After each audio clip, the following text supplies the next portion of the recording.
është vendosur nga asnjë pushtues dhe në asnjë vend. Kjo është historia më e turpshme. Një vend antar i NATO-s vendos një shtet rrethim të tillë ndaj qytetarëve sikur të ishte Korea e Veriut.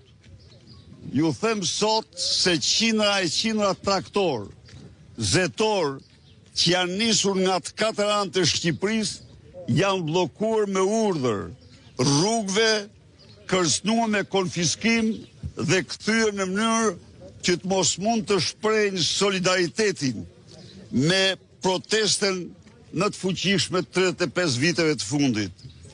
Kjo që ndodh sot në parlament brenda, ky është një akt tjetër i turpshëm i Edi Rams, i cili një kredi të qeverisë Shteteve të Bashkuara për qëllime mbrojtje, për çka Partia Demokratike është mirënjohëse, don me çdo kusht ta kaloj me procedurë jo kushtetuese.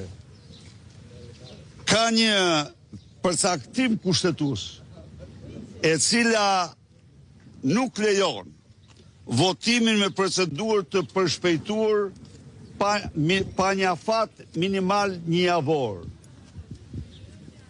Ka një vendim të gjykatës kushtetuese para 3 muajve ku konsideron votim jo kushtetues